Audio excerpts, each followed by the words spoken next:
Okay, it's noon, so I'm gonna get us started if that All works for you. I'll just do a quick intro. Hey everyone, welcome to the Armchair Adventure Book Club. I believe this is week 6 out of 8, and today we have the privilege of interviewing Erskine Leutze, the author of Stand Up That Mountain.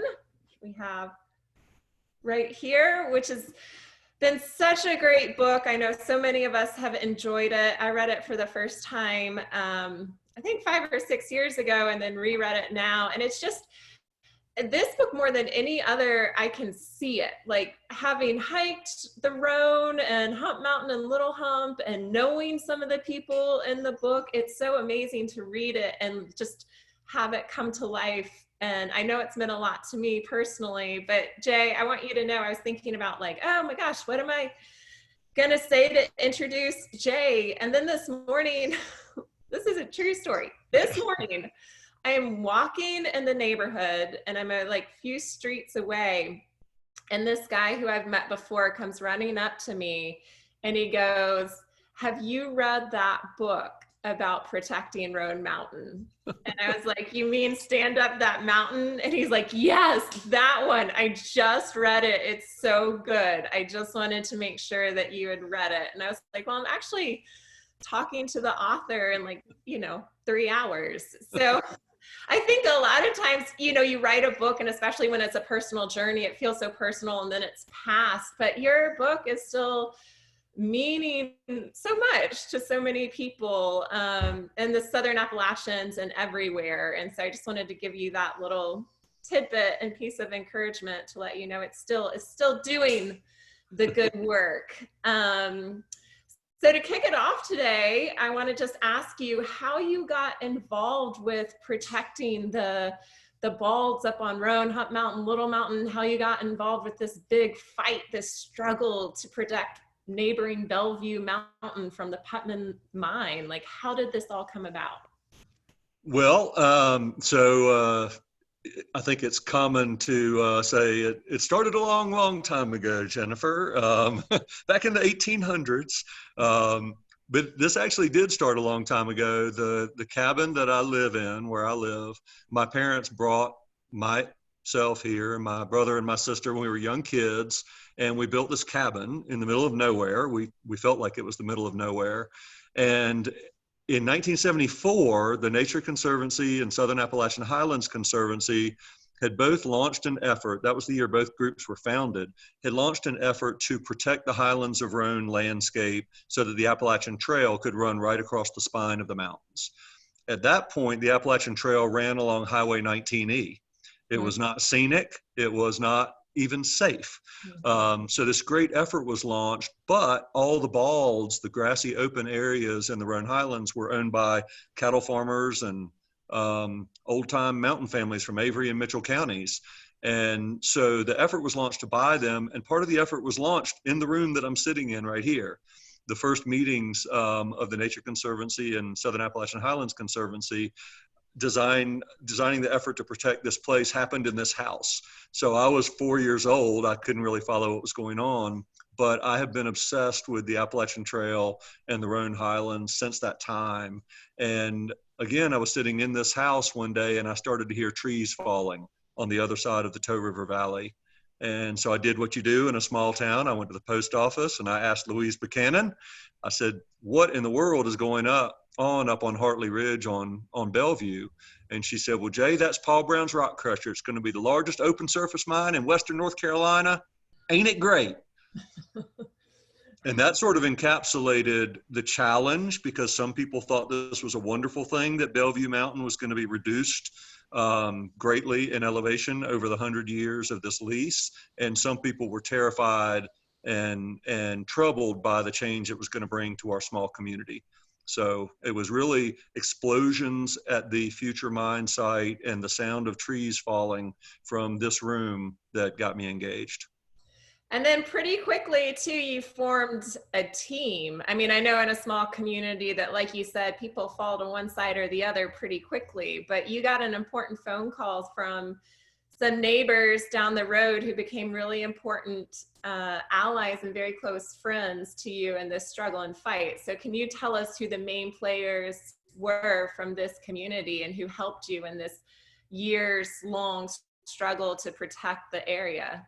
Sure, sure. Yeah, I, of course, I went to law school. I've got a law degree. I wasn't exactly born yesterday, so I thought I had some resources I could call on to figure out what in the world was going on. How could the state of North Carolina issue a mining permit right next to one of the most iconic and scenic places in the southern Appalachian Mountain Range, next to a national park unit, the Appalachian National Scenic Trail?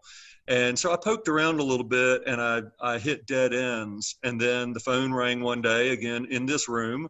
And it was this articulate woman who said, "My name is Ashley Cook, and the Mining Act of 1971 is being violated behind my house, and we need your help." And I said, "Well, who are you? How'd you get my name?" And she said, "Well, we got your name in the grocery store. We were in the produce section at Ingalls in Newland. And we ran into Chris, and he said he had your phone number and you were mad as hell and that we needed to call you." So I started this amazing conversation with this woman, and I asked to meet her the next day. And the next day is when I learned that this very articulate young woman was actually 14 years old, and blew my mind right away. And we were at the courthouse in Avery County, and I met Ashley Cook and her aunt who was raising her, Ollie Cox, and her cousin Freddie and her uncle Curly. And sort of a light bulb went off, given all the information that they had about the site. And I thought, this is my team. This is it. This is either we're going to find out the answer through the collective will of the people in this hallway in the Avery County Courthouse, or it's going to be hard to get across the finish line. Yeah, and I really appreciated in your book how you made it clear it was so significant for Ashley and for Ollie and for another woman named Faye. In a lot of ways, they put their neck out there. And in a small community, when someone's providing money and revenue and jobs and you're going against that, it can be very difficult. And you sort of wrote in the story how their plight was not just against Paul Brown, it was sometimes against their relatives, and sometimes against their neighbors. And it was very hard for them to stand up for their rights as people and property owners being impacted by this. And you sent along some supporting materials, which is so great. So I want to pull this up real quick. Now, the first picture we're looking at is actually a view from the Appalachian Trail of the mine site. So can you tell us what we're looking at, and also what makes the Roan so unique and why it's so important to protect here? Yeah, so this, the image in the foreground of this picture, Hump Mountain, was part of a 1,800 acre tract. I talked about my land trust buying land so the Appalachian Trail could be located on top of the mountains. Obviously, the Appalachian Trail needs to be on top of these mountains because the views are just amazing. And a lot of the Appalachian Trail experience is walking through dense forest. So in the few places where hikers break out into the open, it's really a transformative experience. And the Roan has 17 miles of these open balds. So acquiring this was really important. This 1,800 acre tract on Hump Mountain cost $1 million in 1981. And my group negotiated for 14 years to purchase it and transfer it to Pisgah National Forest and Cherokee National Forest. So it's a much loved, coveted place. The views are amazing from here, but the closest ridge to you is Hartley Ridge on Bellevue Mountain. And that is the ridge that the state of North Carolina granted a permit to be removed over the 100-year lease to the Clark Stone Company. Not only that, not only is it close, but because it's an open bald and because the Appalachian Trail is for northbound hikers, at this point you're walking due east, walking as if you're walking towards Grandfather Mountain or Hartley Ridge more immediately. So analysis showed that for 1.2 miles of this sacred open bald walk, you were walking right towards the pit. And you could clearly hear the backup beepers when they started the excavation. You could clearly hear trees hitting the forest floor. It's partly because of the way sound travels in the mountains, and partly because the Appalachian Trail sort of looms up over Hartley Ridge, and the sound would be broadcast as if you were in the front row of the balcony in a theater. Oh, that sounds horrible. And another thing about this area that, I mean, unless people logged on a few minutes early, they didn't hear, but the southern balds are not only extremely, extremely rare, but this area is also one of the most biodiverse in the world and has some critically endangered species and animals and endemic plants. So from a naturalist perspective, why was it so important to protect this area as well? Yeah, this area has drawn botanists from Europe since the 17th century. This has been an area of intense exploration because of that biodiversity. We have a lot of plant species in the Roan Highlands that were pushed south by the Arctic ice sheets at the end of the last ice age. And then when the ice sheets retreated north, this winter type climate remained in a lot of the eastern United States, but especially at high elevation. So we have all these plants that are that you see in Nova Scotia and Newfoundland near the coast, but up inland on mountaintops in the Southern Appalachians, and in particular in the Rhone. It's one of the areas of the highest concentration of endemism, this endemic plant species, plants that you don't find anywhere else. Those northern plants pushed into the south are now unique. They're cousins of their northern kin, but they're not the same plant because they've been in the south for 10,000 years, adapting to our soil type and our weather conditions. So this is kind of a botanical hotspot for the planet Earth. And so it's special in a lot of different ways. And that, I figured, would help us raise awareness and would raise the alarms over an industrial operation moving into the midst of it. Right. And then I have a few pictures of your team that you mentioned earlier. Let me go over. This is Ashley. So this is the 14-year-old. You said when you started working with her, she was 14, and just naturally brilliant and intelligent and passionate. And she also was going through a lot of struggles with her family, and this became a big part of her identity, it seemed like, growing up. So, I mean, I think I had this at the end, but since we're looking at her photo, can you go ahead and give us an update on Ashley and how Sure. it impacted her and where she is now? Yeah. So Ashley left her parents. She self-emancipated. She had a very unhealthy living situation at home. So she moved out of her house, walked across the road, and moved in with her aunt and uncle. And they really raised her with her parents across the road, still causing problems in her life. And Ashley just had this independent streak, and she wasn't going to put up with it. She saw a better way for herself, and she moved in with her aunt and uncle and cousin. And they became this amazingly tight-knit family unit. And this fight really drew all of them together very closely, along with me. I felt very honored to be included in their family unit. Since that time, and we're in touch all the time. I talk to Ashley 5 times a week. So she is still in Dogtown, which is what all the local people call Minneapolis, on the outskirts of Dogtown, actually, up in Cranberry Gap. It's like a mile from the post office in Dogtown. And she graduated from UNC Greensboro and ETSU. She did all of her college education distance learning. Her Aunt Ollie had a stroke, and Ashley cares for her. And so she's still at home. She still struggles with some health problems, but she's right over there. She's just down the road. Well, I love that she can live at home without a mine right next door to her. Yeah. And then this is her aunt, Ollie, who, you know, their personalities were just such a big part of the book, and their earnest and their honesty and struggle. And also they just kept having these great turns of phrases and mountain sayings. And I wrote down some of my favorite things that came out of Ollie's mouth, or maybe Ashley's, or a couple other folks in the book. But some of the good expressions you had in there were, it's hard to roll over with dirty money in your pockets, like that. I think Ollie said, I've got one foot in the grave and another on a banana peel. That's pretty good. At one point, someone said it was as crooked as a broke dog leg. I liked that. That's Uh, Freddie. yeah, that's Yeah. right. This is another. I think Ollie.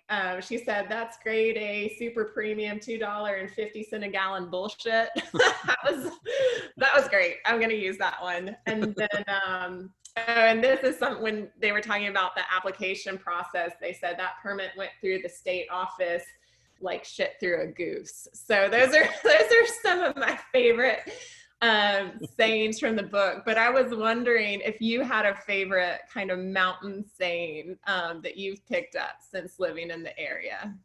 So many, so many. One that will never leave me from conversations with Ollie early on when we were trying to feel each other out. They didn't know how much trust they could put in me. I'm not a real lawyer. I'm not practicing law.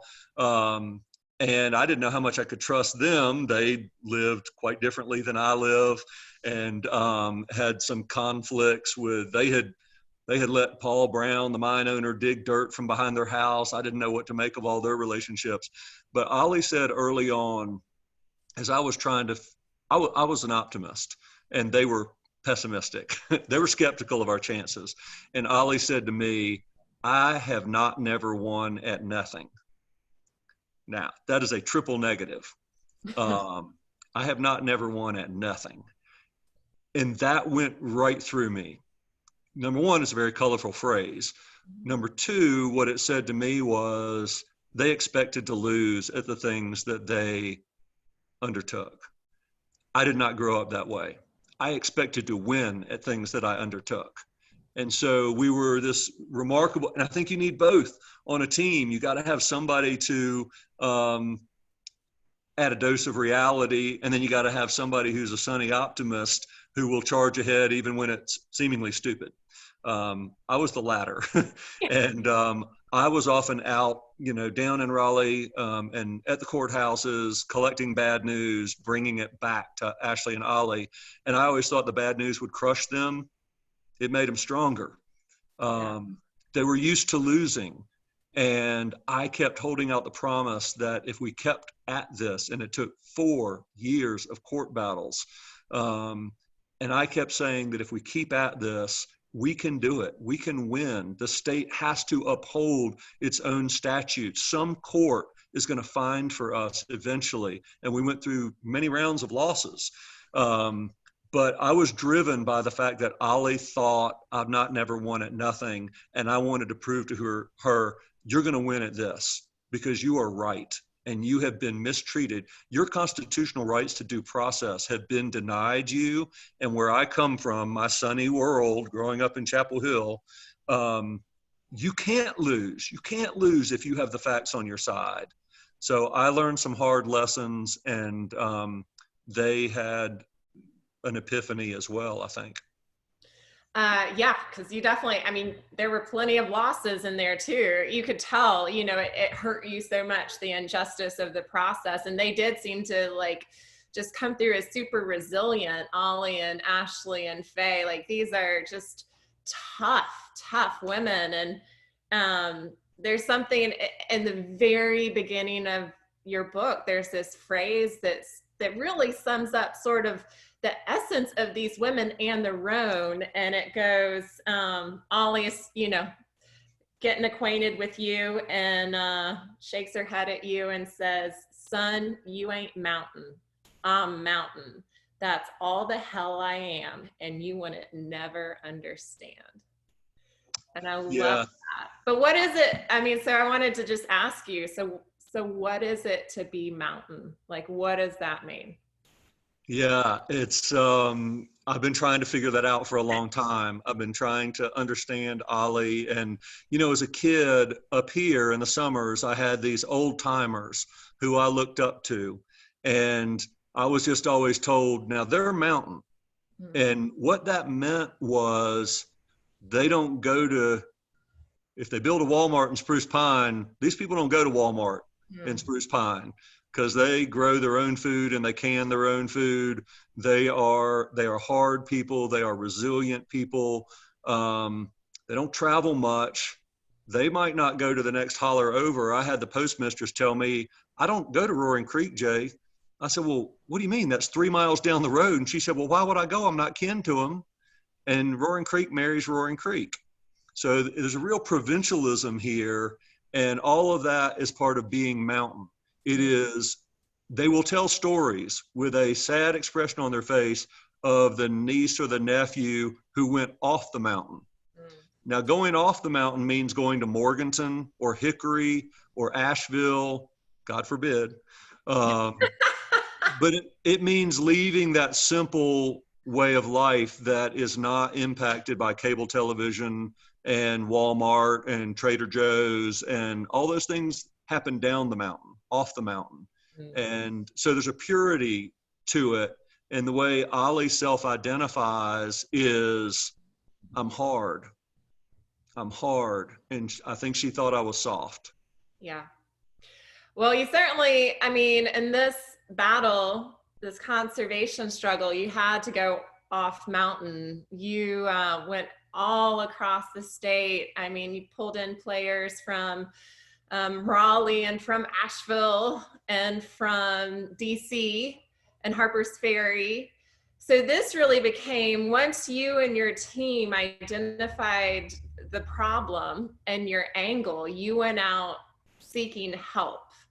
What was that like? What was that process of sort of rallying the troops across the state and across the Southeast to make them realize what was happening in your backyard? So one of the great things about this part of Southern Appalachia is it's very remote. That's a great thing, and that made it really hard to tell this story.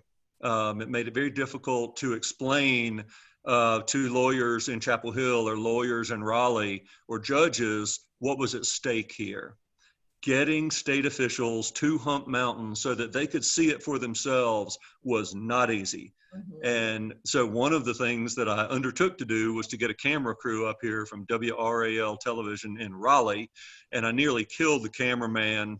And Scott Mason, the host of the segment, he was coming to Grandfather Mountain to do a segment on Hugh Morton. And I borrowed a little bit of his time. I got him over to Little Horse Creek, and I said, it's just up the hill. It'll just take maybe 45 minutes to get up there. I knew it would take an hour and 45 minutes of the hardest hiking these guys had ever done to get up to where they could see Bellevue Mountain from the trail. So I kind of told them, I puffed a little bit, and I got them up to the top of the mountain, and they got footage that really, really helped explain to an audience what was at stake here. They did a great series on the mine conflict. And then I've got a neighbor who was trying to retire, and he's a great photographer. He wanted to just be a retired photographer, and I got him up on top of the mountain, and he took the photograph that you showed earlier. My neighbor Whit Langstaff took that photograph, and this was, you didn't pull stuff up on your cell phone in the year 2000. I had to have the hard actual photograph with me wherever I went, and I used it at every opportunity. And then I tried to get people to actually climb the mountain. And the greatest resource was Appalachian Trail hikers. I reached out to the Appalachian Trail community, and everybody who has through hiked, and a lot of people who have section hiked, who have seen this section, had a powerful experience on Roan Mountain or on Hump Mountain or on Little Hump Mountain. And they started writing into the state, and they started talking about how important this place in their backyard is. And their words were incredibly powerful. They told the story better than I could have, because they told it not through the lens of the courtroom or a brief or a memo. This one guy from Kingsport, Tennessee, I'll never forget it, wrote a letter and said, I work a factory job in Kingsport, Tennessee, and this is where I take my kids. This is where we go on Easter Sunday. One reason they go there is because they can afford it. And people come from all over the world to see the Southern Appalachians. And a lot of them are focused on Carver's Gap and Roan Mountain because it's so beautiful. The word is out. But if you work a factory job in Kingsport, Tennessee, you've got a world-class resource in your backyard. And those stories, whether you're a day hiker or a section hiker or a through hiker, that Appalachian Trail community was pivotal in this battle. Yeah, and I really felt you throughout the book when you're like, if I could just get them here, they would understand. And then every time, because the mountain weather is so iffy, and so every time you had someone important there and the clouds rolled in, and I was like, no, not today. Right. But it really, this was a partnership in so many ways, and your approach to protect the mountain was really two-pronged, where you had these locals who had been unfairly and adversely impacted, and their right to due process had been taken away, and that was so important.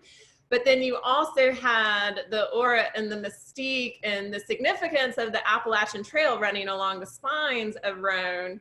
And you needed both parts, I think, really to win the fight. And the Appalachian Trail community, and back then I think it was the Appalachian Trail Conference, but they came and they were a part of this fight as well. And there were several people from the community, from the conference, from the National Park Service. I think Dan Wingfoot Bruce, he was a big name when I started hiking the AT. Morgan Somerville, who is still running the Southeastern office of ATC, David Startzel, Pam Underhill from the National Park Service. How important was it for these people who loved and protected the Appalachian Trail to get on board, and what was the contribution from the Appalachian Trail Conference and community in this fight? Yeah, so it became everything, because what I learned was, you don't care how you win, you need to win. And we were having problems winning on Ollie's case that the foundation of her house was cracked by the first shot of dynamite that they pulled at the Putnam mine site. And it became more and more evident that the Mining Act doesn't make it easy to prevail just because somebody's property values are going to be damaged or their kid is going to die in an asthmatic attack. The Mining Act offers some protections, but it's really written for the miner.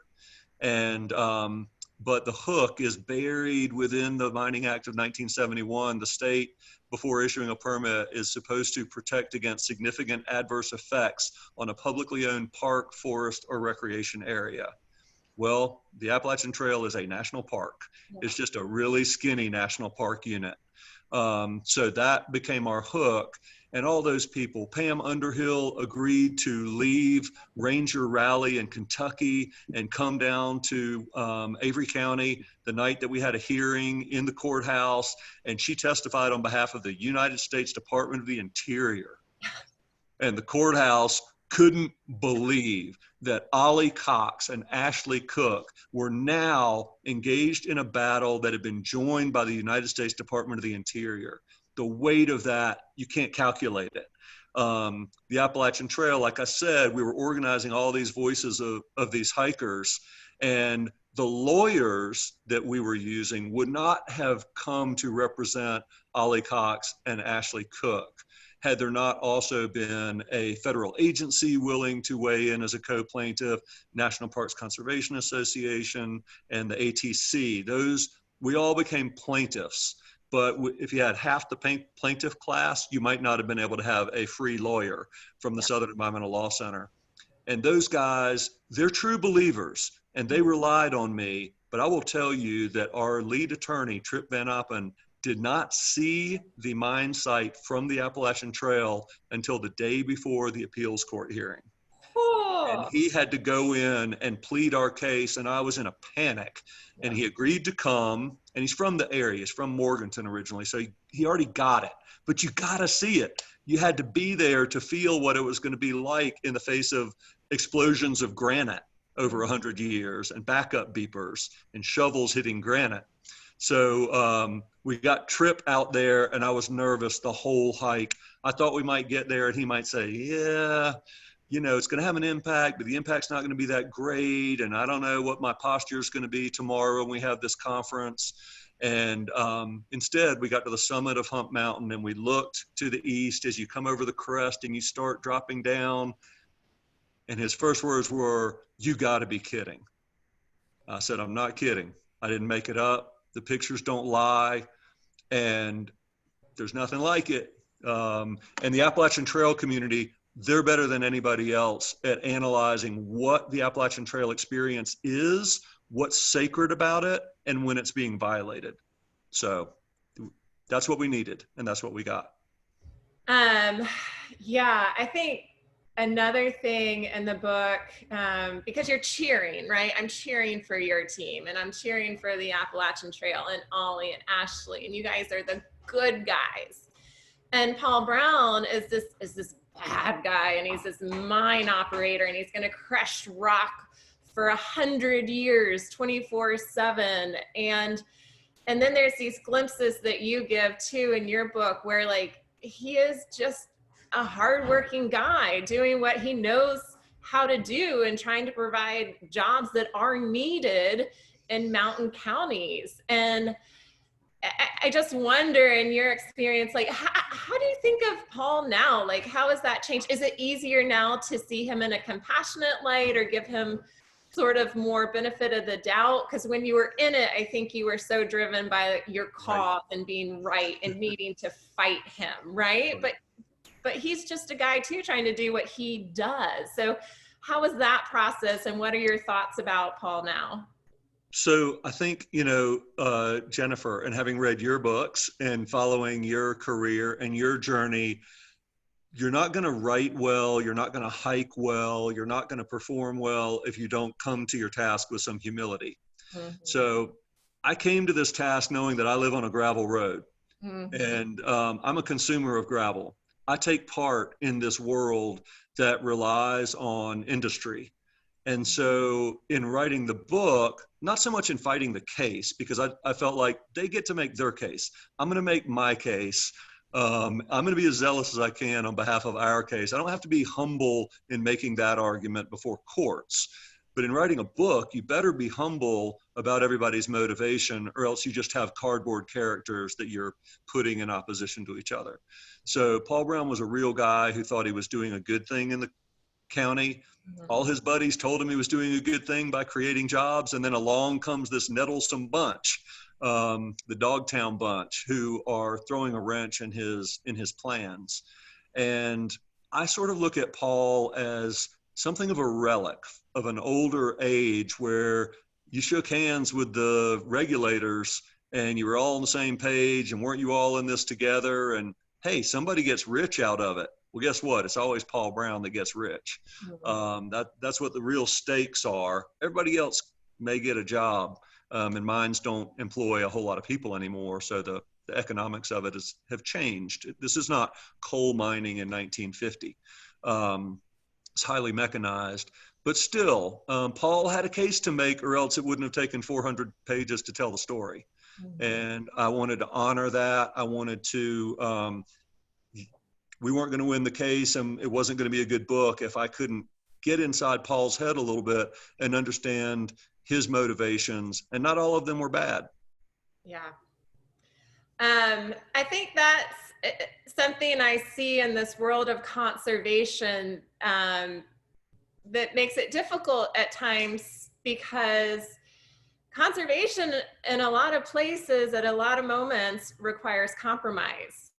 And you see these land agencies, these nonprofits, sometimes making compromises that are sort of just heartbreaking.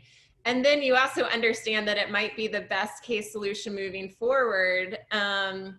But, just you bring up all these intricacies of conservation and how difficult it can be and how tedious it can be, and how you can start feeling like you're on the same team as someone, or you're on a different team with someone, and then suddenly things changed and you're, now working together, or now you can't stand each other. And it just, I think at one point, let me look at it in your book, you were giving advice to someone who was like about to fight a conservation battle to protect some land. And I think what you said is, I hope you have a strong stomach, a fat wallet, and the endurance of Job, like the biblical character that just everything went wrong for, everything.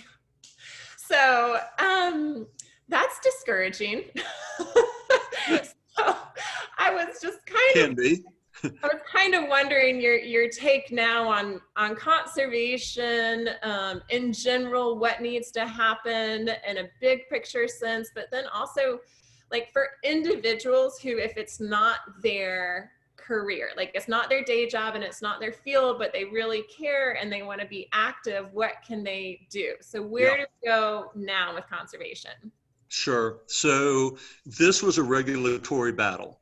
There was an industry and there was a regulator. The state of North Carolina and the Mining Commission was the regulator. If you follow politics very closely, one of the things that the current administration ran on was we're going to reduce regulations. Mm-hmm. So there's this constant battle between conservation and regulation, and it's too bad that it can't be more collaborative, because most of the people who work in industry also love to go to parks.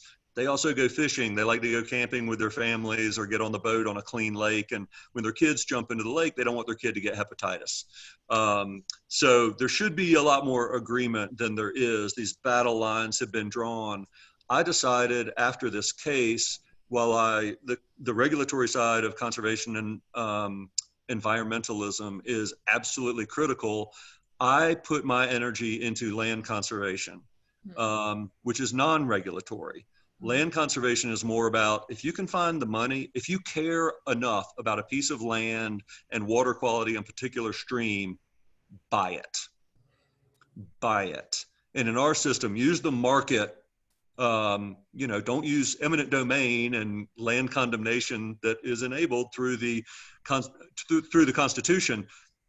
A lot of Great Smoky Mountains National Park was created using eminent domain. The government took people's land to create this magnificent park.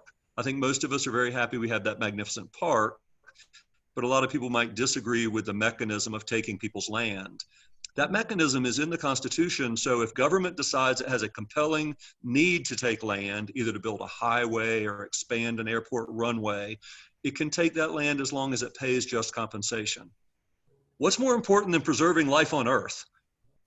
We know that if we protect enough forest, it will protect enough water, and that will make life on Earth more likely to persist for humans and for lots of other species that are ancillary to our own interest, but somehow combined. So I am in love with land conservation because it does away with some of the conflict. If you have a willing seller and you have a willing buyer and funds are available and you can buy that piece of land, you can buy Hump Mountain. We bought it for we bought 1,800 acres. 2 years ago, we bought 434 acres from the son of the guy that we bought it from. So we're still buying land to buffer the Appalachian Trail experience as we find the land that's critical to that suite of interests you have while you're hiking, whether it's viewshed or soundscape, the right to hike your national park unit without hearing radios and cable television from a nearby house. So that's been my response, is to invest in land conservation and water conservation. And an easy way for everybody to get involved is find your land trust. There are land trusts in every part of the state. If you're in Asheville, your land trust might be RiverLink or Southern Appalachian Highlands Conservancy. If you're south of town, it'll be Conserving Carolina. If you're in the foothills near Morganton, it's probably Foothills Conservancy. Mainspring, if you live out near Franklin. There's a list of all the land trusts in the state that you can belong to. It's not only meaningful, it's fun. You can volunteer, you can do hikes with them, you can do picnics, you can do camping, and they are all saving land. Collectively, the land trust movement, if you take 10-year slots of time, the land trust movement protects more land than is lost to sprawl in a typical 10-year period. So it's a mighty, mighty powerful movement. And I think everybody should be involved in it, because if we had bought Bellevue Mountain, if we valued it so highly, land conservationists should have bought it in the 1980s if it were available. And strangely enough, right now, my land trust is engaged with a landowner on Bellevue Mountain. Not Robert Putnam, who owns the mine site, but the adjacent landowner wants to sell us their land, and we'll try to raise the money to protect the viewshed from the Appalachian Trail, because now we know how important it is. Awesome. Well, I hope this maybe is a kickstart. If you're out there and you have money, let's protect Bellevue. That'd be awesome. So someone sent me, if you have a question and you're in the Zoom room, feel free to ask it, because we can see it in the Zoom and I can ask Jay, which is nice. But someone sent over one from Facebook, which feels very pertinent to this topic. But what is your take, and have you followed the Mountain Valley pipeline issues that now face the Appalachian Trail as this threat? And what is your, what's your take on that? What's your advice? What are your thoughts? Yes, I've actually spent a lot of time with groups up around Roanoke and other parts of Virginia that would be highly impacted by more than one pipeline. Mm-hmm. And this really, again, it gets to us as end users of cheap natural gas. A lot of us, I'm still using coal because my utility, Mountain Electric, is a TVA, part of a TVA cooperative. And so none of us has entirely clean hands. We are end users and we are beneficiaries of these energy resources. But what we're looking for is balance. And what we're looking for is a process that can be followed, that people can participate in, so that it's truly, I believe that agencies will make the best decisions if they are enabled to listen to people who have a stake in it. Mm. People in Arizona don't have as much of a stake in the Putnam Mine or in the Mountain Valley Pipeline. I really want to hear from people who are directly impacted. Those are immediate stakeholders, and they have a lot to say, and they can have creative, productive ideas that can help steer a process if they're allowed in early enough. After the Putnam Mine case, there was a big effort in the United States to shut people out of agency decision making.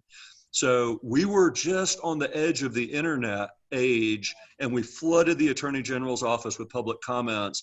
It shut the Attorney General's office down, and we got a ton of attention. Well, guess what? They didn't love that.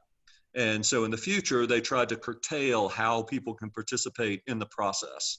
So, and not many of us bought a physical paper this morning and went through all of the notices on the back pages of the newspaper to see what public hearings are planned. Right. But it's buried there. There are opportunities to participate, but it's behind the times. In this new world, we need to have more ways as stakeholders to share information with agencies earlier.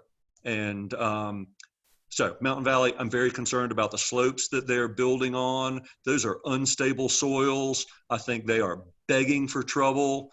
And I do not want this to be a case where, like with Putnam Mine, it's after the fact that they realize, and they have a ruptured pipeline, and they say, wow, maybe we should have listened to all those stakeholders who early on tried to get into the process and participate.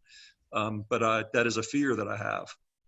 I think like you said, it has to be a local fight that matters a lot, but then the Appalachian Trail also brings this national, international voice to it, saying people come from everywhere here to see this beauty. So I really do love that partnership. I'm just curious, this can be a quick answer, and then we have another question, but is it better, does it hold more clout now to do handwritten letters to, not just in public comment, but to representatives? Like, does that weigh more? Does that matter more than any, because I fill out all the time, they make it really easy. They're like, you can do this electronic form, it'll be sent off.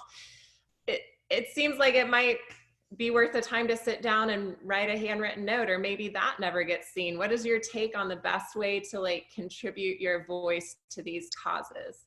So I think what's happened is the internet has grown. These forums for communicating with decision makers have grown as well. So the most public comments ever received by the state of North Carolina on a mining claim before the Putnam Mine, I think, was like 22. And we submitted 1,800 public comments. So it's inefficient for agencies to receive that much information if they're in form letters. So what happens is they basically say, okay, on this issue we got 700 comments, on this issue we got 400 comments, on this one we got 12. Maybe this one's really important and we should pay more attention to it. So the numbers do matter if you're participating in online surveys. Handwritten letters are entered into the record differently, and they are actually kept on file.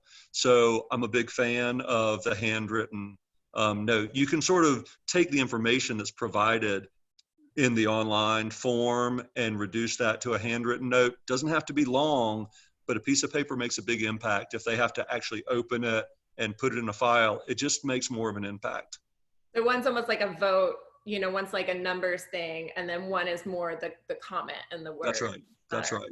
That's really good to know. Okay, I got another question and then we'll wrap up with just sort of any next projects you might have on the horizon. But we have someone who said they recently moved to Avery County, which, by the way, if you have not been to Avery County in Western North Carolina, it's amazing. I was really fortunate. Some of our close friends were Christmas tree farmers in Banner Elk growing up. So we would go see them, and we always went to Grandfather Mountain, and you know, Linville is just unique and spectacular. So it's just a really, really special part of the world. So this lucky person just moved there and says, as a person who was a forester in the Virginia mountains, I worked with mountain people. Curious as to how your relationship has been with the mountain people outside of your close network. And will you ever feel like a local, Jay? I'll add that. So I don't know. I might just be wired to be an outsider wherever I go. I've been here since I was, I've been coming here since I was 4. I've lived here for, 35 years permanently. And I don't mind that when I was a kid, I think there was a fascination with people from other places up in these deep hollers. There's a real openness and a real friendliness. And as the county has grown and there's been some more tourism, people have backed off a little bit, because what they found is if you're really friendly to people, well, they tell their friends that it's a great place to fish, up in this holler, and then they see people coming through their yards fishing. And so people are a little bit more standoffish now. There are a lot more posted signs than I was a kid. I think people were much more welcoming and open a little bit when I was a kid. But there are a few things that I have picked up that always endear me to people wherever I go, but I learned it in Avery County. And that is starting a story with, well, I'm like you. And it happens if somebody trespasses on your land and you have to talk to a bear hunter and you have to say, look, Damon, I'm like you. And I don't want people waking up the kids at 3 o'clock in the morning, just like you don't. If somebody came through your yard at 3 o'clock in the morning with dogs howling, it woke your wife up, you'd probably be pretty upset. Looking for that common ground always works. And it's there. It's not artificial. I'm not making it up, but starting with that posture of, okay, what's the common ground? And it builds this common sense of humanity. I find mountain people in Avery County, Mitchell County, these real deep mountains, I find people are super commonsensical, very, very generous. Another very popular phrase here is, honey, stay with us. And that means you might not be leaving for a while. Because people want to share their food, they want to share their garden, they want to tell stories, and honey, stay with us is an open invitation. It's real generous, and try to take your time, and you'll go far. And with mountain people, I find. That's awesome. That's good advice, no matter where you're at. And to wrap up today, I'm just wondering if you have anything else you want to share from Stand Up That Mountain, and if you want to let us know about any upcoming projects that you're working on, whether it's a book or with land conservation. But what do you want to leave us with today? Sure. So I don't think I'll read anything. I think that y'all know how to read. But thanks for asking about what I'm working on. A few things. So a lot of my career has turned towards, as I work to buy land to protect water and protect these landscapes, that's put me in touch with state and federal funding sources. So I raise money at the state and federal level. I actually leave here more than I would like to go to Washington, D.C. to work on this unique program called the Land and Water Conservation Fund. Land and Water Conservation Fund bought Hump Mountain in 1981. So it is the key federal source of funding. It's a really weird, conflicted deal with the devil. Land conservation dollars in the United States come out of offshore oil drilling revenue. So that's the mechanism that was established after the bill was passed in 1964 to create this funding stream. Even then, it's more conflicted because the Congress usually steals a lot of the money. So there's a bill pending right now in a very broken Congress to fix the broken mechanism that allows thievery of about half of the $900 million a year balance in that fund. And My land trust just closed 2 days ago on a 100-acre tract called Tiger Creek near Hughes Gap, which a lot of you have hiked through on the Appalachian Trail, so just off the edge of the Roan. And on the other side of the ridge from Big Rock Creek. So we're excited about that. We'll transfer that to the Forest Service if they can get the funding from this Land and Water Conservation Fund. So we're hoping that with the impact of the coronavirus crisis that has closed down public lands and parks and trails and greenways, all those units are funded out of this program. We're hoping that as part of a stimulus package, we can get that program fixed and also fix the maintenance backlog on public lands. So that's something I'm working on right now. And because of that weird conflict, I'm really drawn to write about the work that's gone into trying to preserve it. The players in this battle are Donald Trump and Richard Burr. I took Richard Burr on a hike in the Roan Highlands 10 years ago, and he said, "What do you need from a Republican senator?" And I said, "We need a Republican senator to support the Land and Water Conservation Fund. Right now we have every Democrat and 0 Republicans." And he said, "Well, now you've got a Republican." So that fascinates me. I love politics. I'm interested in looking for bipartisan agreement. So I'm writing about that right now. And then I wrote a novel that's super crazy and comical and violent and has to do with conservation. So my agent doesn't like it. I don't know what to do with it. I think, is that the one you told me about on the Mountains to Sea Trail that you're like, there's nothing like this. It's weird. I want to read that one. I want to read it all. If you guys have not read Stand Up That Mountain by Jay, it is so good. It's worth one read. It's worth multiple reads. And, it's so interesting to me because my first AT hike was 2005. So everything you had just gone through to protect this mountain, it happened just a few years before it. And I didn't know. And I had the experience, Jay. Like, I went up there and shouted into the wind. And it was the first time I realized I was a part of nature on that mountain. And we have this friend who painted us this beautiful painting of Hump Mountain, because no kidding, one of our favorite places. No, it's in our bedroom. And it's like, that might not have happened if it wasn't for you and Ollie and Ashley and Faye and everyone on your team. So thank you so much. This has been a joy, as always, to talk to you today. The book's so good. What you're doing is so good. I appreciate it so much. And next week, if you guys are around, Jay, you're welcome to join us. We're having Ben Montgomery, who wrote Grandma Gatewood's Walk, which she is like, my spirit animal. She's another strong woman. She and Ollie would have been like, exactly. Yeah, she is awesome. So anyways, thanks for joining us today. We hope y'all have a great weekend, and hopefully we'll see you next week. Thanks, Jay. Thanks, everybody.